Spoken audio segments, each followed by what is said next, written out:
விஜய் மகளிர் தின விழால ஒரு இது சொல்லியிருந்தாரு. மத்திய அரசு நாளுக்கு நாள் வந்து சிலிண்டரோட விலை ஏத்திட்டு இருக்காங்க. இந்த நேரத்துல வந்து நான் 6 சிலிண்டர் இலவசமா தரேன்னு சொல்றாரு. அதை எப்படி பாக்குறீங்க? இதுவும் உங்களுக்கு தெரிஞ்ச விஷயம் தான். ஜனநாயகன் நாம் படத்துக்கே ஒன்றும் கேட்க முடியல. மத்திய அரசு ஒரு சொல்ற ஸ்கீம் எல்லாம் இலவசம் வேண்டாம் இலவசம் வேண்டாம்னு எதிர்ப்பாரு. படத்துல கிரைண்டர் மிக்சி எல்லாம் தூக்கி போட்டு உடப்பாரு. கோயம்புத்தூர்ல வந்து ஓசி பஸ் வேண்டாம் உதவி எதுவும் வேண்டாம்னு போராட்டம் நடத்துவாங்க. இன்னைக்கு வந்துட்டு 2500 ரூபா தருவேன். மொத்த தமிழ்நாட்டுக்கும் எல்லா பெண்களும் எங்க வேணாலும் போய்க்கலாம். நல்ல ஸ்கீம் வச்சிருக்காருங்கிறது ஒரு பக்கம். இத்தனை நாள் விமர்சனம் பண்ணதை எதுக்கு இங்க கொண்டு வந்து நிப்பாட்டணும்? இப்ப திரும்ப அவங்க கட்சி தொண்டர்களுக்கு எல்லாம் ஒண்ணு சொல்ல விரும்புகிறேன். உங்க கட்சி தலைவனையோ உங்க கட்சி தலைவனோட மனைவியையோ தயவு செய்து என்னைக்குமே இழிவுபடுத்தாதீங்க. சங்கீதாவோட அவர் இத்தனை வருஷம் வாழ்ந்த வாழ்க்கை கேவலமாயிரும். உங்க விஜய்க்கு அவ்வளவுதான் வந்து திராணி இருந்துச்சா, அவ்வளவுதான் வந்து குடும்பத்தை வச்சிருந்தாரா தன் கைக்குள்ள. நீங்க இன்னைக்கு வந்துட்டு ஒரு சின்ன பொண்ணு சொல்லுது டிஎம்கே ஸ்டாலின் வந்து காசு கொடுத்துருப்பான் சங்கீதா பேசுன்னு. அது ரொம்ப உங்க கட்சி தலைவனை இழிவுபடுத்துற மாதிரி இருக்கு. தயவு செஞ்சு டிவிக்கா சேர்ந்த தோழர்களே சகோதரர்களே யாருமே இதை பேசாதீங்க. உங்க கட்சி தலைவனுக்குன்னு ஒரு மரியாதை இருக்கு. அவர் என்னதான் எங்களுக்கு எதிர்கட்சியா இருந்தாலும் அவர் தனி மனிதரா வேற. நாங்க இது வரைக்கும் எந்த இதுலயுமே பர்சனலா விஜயோட இதை பத்தி நாங்க பேச கிடையாது. தயவு செஞ்சு நீங்க பேசாதீங்க. பேசி உங்க கட்சி தலைவனை எந்த இடத்துலயும் இழிவுபடுத்தாதீங்க, அசிங்கப்படுத்தாதீங்க. அவ்வளவுதான் நான் சொல்ல விரும்புது. திமுகவுடைய ஆட்சி காலத்துல மகளிர்ல என்னென்ன திட்டங்கள்லாம் பண்ணிருக்காங்க, நீங்க எந்த திட்டங்கள பயனடைஞ்சிருக்கீங்க? எங்களுக்கு மாசம் 1000 ரூபா வருது. அது இல்லாம பொங்கலுக்கு 3000 கொடுத்தாங்க. இப்ப 5000 கொடுத்தாங்க.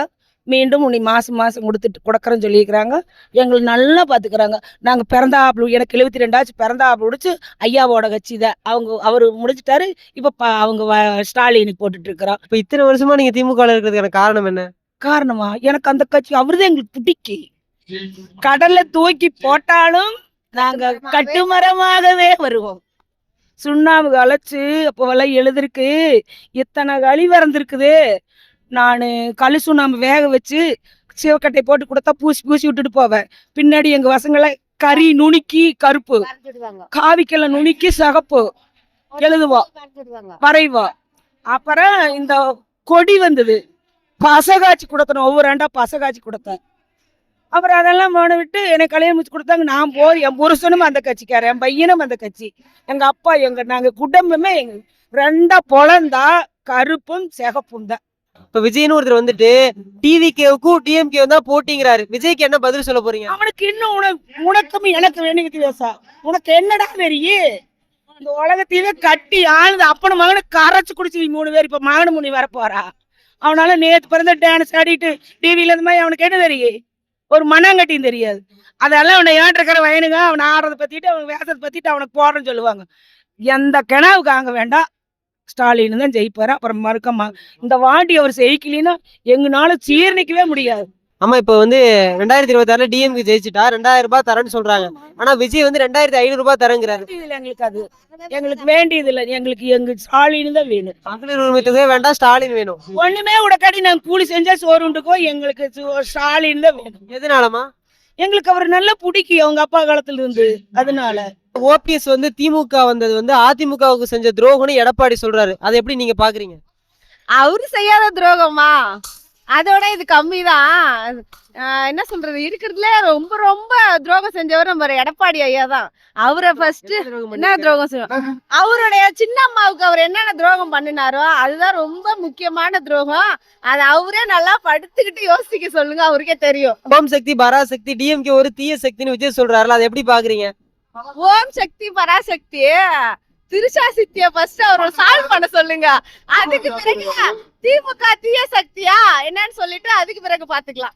ஸ்டாலின் ஆட்சிக்கு வந்தா 2000 ரூபாய் தரேன்னு சொல்லிருக்காரு. அதுவே விஜய் வந்தா 2500 ரூபாய் தரேன்னு சொல்லிருக்காருல.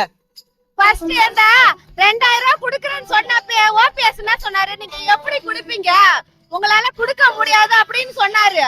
ஆனா எங்க ஐயா 2000 ரூபாய் கொடுத்தாரு. சரி 1000 ரூபாய் கொடுத்தாரு. ஆனா இப்ப 2000 ரூபாய் குடுக்கறேன்னு சொல்லிருக்காரு. அப்பெல்லாம் முடியாதுன்னு சொன்னாங்க. இப்ப எப்படி 2500 ரூபாய் கொடுக்க முடியும்னு சொல்றாங்க? சரிங்களா, எல்லாத்துக்கும் வழி கொடுத்தவரே எங்க ஸ்டாலின் ஐயா தான். எடப்பாடி ஆட்சிக்கு வந்தா ஆண்களுக்கும் ஃப்ரீ பஸ் கொண்டு வரேங்கிறாரு.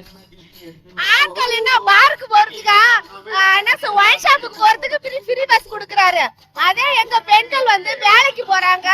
எத்தனை பேர் கொத்தனார் வேலைக்கு போறாங்க, சித்தாள் வேலைக்கு போறாங்க. அவங்களுக்கு தான் இந்த ஃப்ரீ பஸ். ஆண்கள் எங்க போவாங்க சொல்லுங்க? 3/4 வயசு பேரு ஒயின் ஷாப்புக்கு தான் போவாங்க. அதுக்கு ஃப்ரீ பஸ் கொடுக்க போறாரா? வந்து ஓசி பஸ் வேண்டாம் ஓசி பஸ் வேண்டாம்னு சொன்னவங்களே நான் இலவச பேருந்து அனைத்து பேருந்துலுமே தரேன்னு விஜய் சொல்லியிருக்காருல, அதை எப்படி பாக்குறீங்க?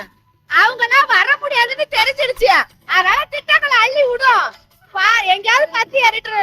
ஆனா சொன்னதை செய்யற ஒரே தலைவன் எங்க ஸ்டாலின் மட்டும்தான். அவரு 5 வருஷத்துல என்னென்னலாம் திட்டங்களா சொன்னாரு எல்லாத்தையும் செஞ்சுட்டாரு. விஜயால சொல்ல மட்டும்தான் முடியும். அவரு ஃபேமிலி பஸ் செஞ்சுட்டு வர சொல்ல அப்புறமா எங்க டிஎம்கேவுக்கு வரலாம். இப்ப விஜய் வந்து அவர் வீட்டுல நடக்கிற பிரச்சனை சரியில்லை, அவர் கட்சியில நடக்கிற பிரச்சனைக்கு திமுக தான் காரணம்ங்கிறாருல, அதை எப்படி பாக்குறீங்க? நான் ஒரு பொதுமக்களா நானே உனக்கு பேட்டி கொடுக்குறேன். அதே மாதிரி விஜய் ஒரே ஒரு ஸ்ட்ராங்கா தெளிவா ஒரு பேட்டி கொடுக்க சொல்லு.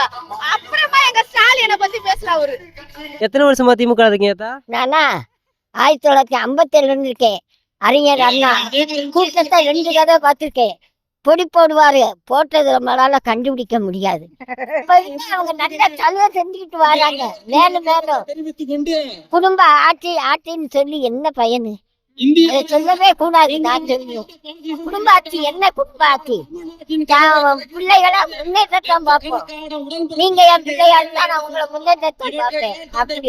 அப்படி ஆண்களுக்கு ஃப்ரீ பஸ், அதை எப்படி பாக்குறீங்க? ஆண்களுக்கு ஃப்ரீ பஸ் கொடுத்தா அவங்க எங்க போய் நிப்பாங்க? ஒயின் ஸ்டாப்ல போய் நிப்பாங்க. அவங்களுக்கு எதுக்கு ஃப்ரீ பஸ்ங்க?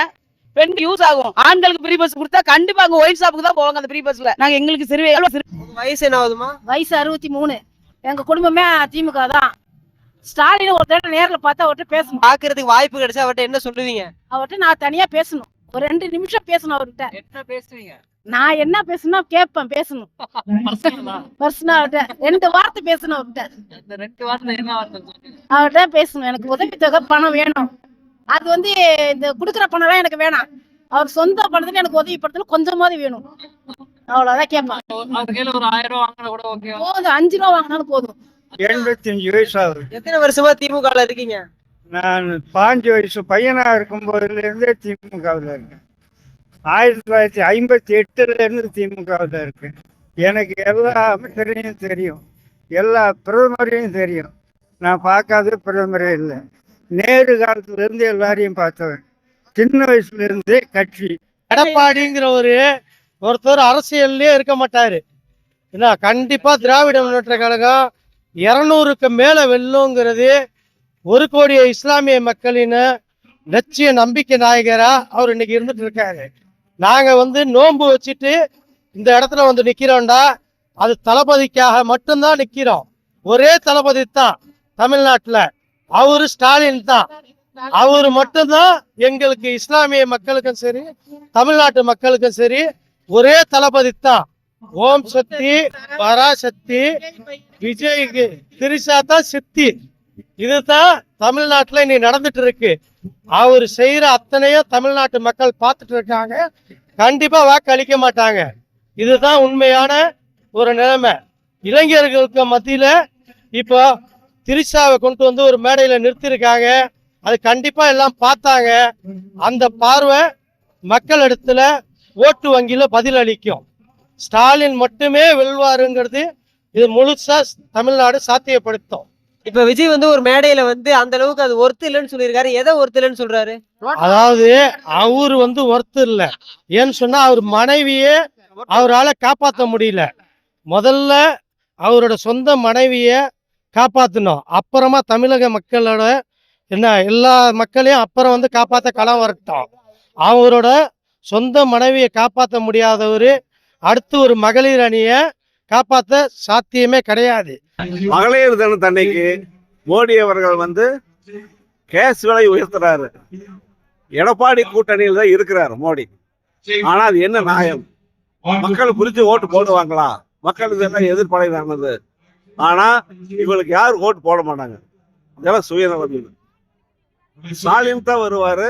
அனைத்து கூட்டணி கட்சியும் தான் ஜெயிக்க போகுது. ஓசி பஸ் வேணாம் ஓசி பஸ் வேணாம்னு சொன்னவங்களே இன்னைக்கு நான் எல்லா பஸ்லயும் பெண்களுக்கு ஃப்ரீ தரேன்னு சொல்லியிருக்காருல, அதை எப்படி பாக்குறீங்க? காப்பி பேஸ்ட் அடிச்ச மாதிரி தானே அது.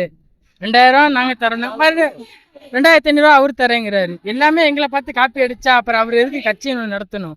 2026ல 86 வரைக்கும் நாங்க தான் ஓம் சக்தி பராசக்தி, டிஎம்கே ஒரு தீய சக்திங்கிறாருல, அவருக்கு மாத்தி சொல்லுங்க. ஓம் சக்தி பராசக்தி, விஜய் மகனுக்கு திரிசா ஒரு சித்தின்னு சொல்லியிருக்காங்க. அதான அப்புறம் வைரல் ஆகுது. அதாவது அவர் ஒரு நடிகன், நடித்து விட்டு வீட்டுக்கு தான் செல்வான். இவர் தலைவன்.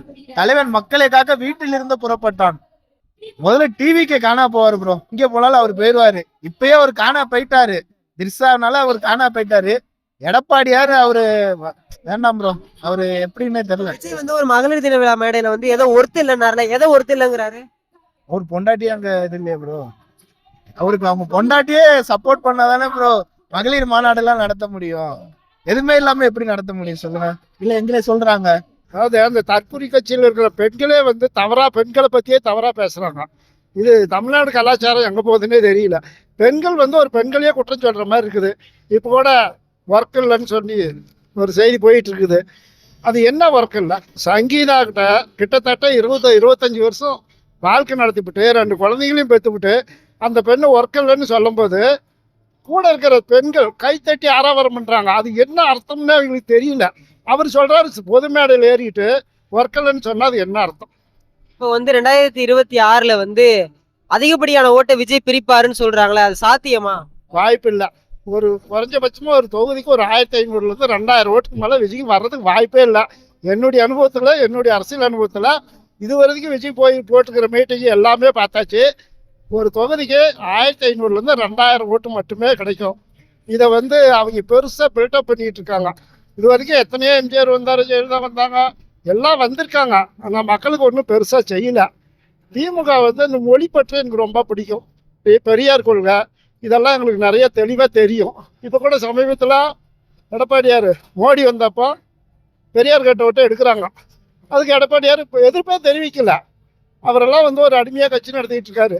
ஆனால் இந்த தேர்தலுக்கு அப்புறம் அதிமுக இருக்காது. விஜய் கட்சி வளர்கிறதுக்கு வாய்ப்பு இல்லை. ஏன்னா சொந்த வாழ்க்கைங்கிறது ஒரு தலைவர் வந்து சொந்த வாழ்க்கையில் ஒழுக்கமாக இருந்தால் தான் பொது இடத்துக்கு வர முடியும். நாம் 1000 அயோக்கியத்தனம் பண்ணிட்டு மேடையில் ஏறி நின்றுக்கிட்டு நான் தான் ரொம்ப உத்தமன், நான் பெண்களுக்கு பாதுகாவலர் அப்படின்லாம் சொல்கிறது வேஸ்ட்டு. 2வது தேர்தல் வாக்குறுதி இலவசமே கொடுக்கக்கூடாதுன்னு சொன்னார் யார்? விஜய். அதுதான் தற்கொலைத்தனம் வரும். அது திமுகவினுடைய வாக்குறுதியை காப்பி அடித்து ரிப்பீட் பண்ணுறாங்க. வேற ஒன்றும் புதுசாக இல்லை. விஜய் வந்தால் செய்வார். என்ன செய்வார்? எல்லாம் செய்வார். என்ன செய்வார்னா அவனுக்கு தெரியல. அவனுக்கு அரசியல் தெரியல. அதனால் இந்த பசங்க கொஞ்சம் நாளைக்கு சுற்றிட்டு இருப்பாங்க. இந்த தேர்தல் முடிஞ்சால் பசங்க எல்லாம் வந்துடுவாங்க, நம்மகிட்ட வந்துடுவாங்க. நீ மேடையில் ஏறி அரசியல் பேசுங்க. அதை விட்டுப்போட்டு ஓம் சக்தி பராசக்தி திமுக துய சக்தின்னா இப்போ நீ என்ன துவய சக்தியா? நீ துவய சக்தின்னா அந்த சங்கீதமாக என்ன சொல்லும்? வீட்டுக்கு வீட்டுக்கு ஒரு விஜய் இருக்கான்னு சொல்கிறாங்க. சங்கீதா வீட்டில் விஜய் இல்லை. இதுக்கு என்ன பண்ணுறது? வீட்டுக்கு வீட்டுக்கு விஜய் இருக்குன்னு சொல்கிறீங்கல்ல, இப்போ சங்கீதா வீட்டில் விஜய் இல்லை. ஐயா, இப்போ வந்து ஓபிஎஸ் வந்து டிஎம்கேக்கு வந்தது ஏடிஎம்கேக்கு செஞ்ச பெரிய துரோகம்னு சொல்லிட்டு எடப்பாடி சொல்றாரு, அதை எப்படி பாக்குறீங்க? அவர் எடப்பாடி சொல்கிறாரல்ல, நான் கேட்குறேன், எடப்பாடியாரா ஓபிஎஸ் எப்போ தர்மத்தை நடத்தினாரோ அதில் இருந்து தன்னை இணைச்சிக்க சொல்லி கேட்குறாரு. இணைச்சிக்கணுமா வேண்டாமா? நீ இணைக்க மாட்டேங்கிற, நீ வேண்டாங்கிற. அப்போது அண்ணா ஆரம்பித்த கட்சி தான் திமுக. திமுக தானே தாய் கழகம். அதனால தாய் கழகத்துக்கு வந்திருக்காரு. புது கட்சி தொடங்கிட்டே இருக்கிறதெல்லாம் வேஸ்ட்டு. அவர் புரிஞ்சுக்கிட்டார். புது கட்சி தொடங்கினா சிவபிக்க முடியாதுன்னு அவருக்கு தெரியும். அதனால அவர் தாய் கழகத்துக்கு வந்திருக்காரு. இதில் என்ன தவறு இருக்குது? 2026 எலெக்ஷனுக்கு அப்புறம் எந்தெந்த கட்சியில காணா போயிடும், எதனால காணா போகும்? விஜய் கட்சி வாய்ப்பு கம்மி. ஆனால் போகிறதுக்கு நிறைய சான்ஸ் இருக்குது. ஒரு தேர்தல் சந்திச்சிட்டா ஆஃப் ஆயிடுவாங்க. 2வது எடப்பாடியார் வந்து கட்சி கொண்டு போய் டெல்லியில் ரம்மன் வச்சிட்டாரு. இப்போ பீகாரில் என்ன நடந்துச்சு அதான் நடக்கும். ஒரு கால், அதாவது கற்பனைக்கே 8வது தோறும் நினச்சி பார்த்து ஒரு கால் ஜெயித்தாலும் பீகாரில் நடந்தது தான் எடப்பாடியாருக்கு நடக்கும். இனிமேல் அப்படியே எதிர்கட்சியாக வந்தாலும் பீகார் நடந்தது நடக்கும்.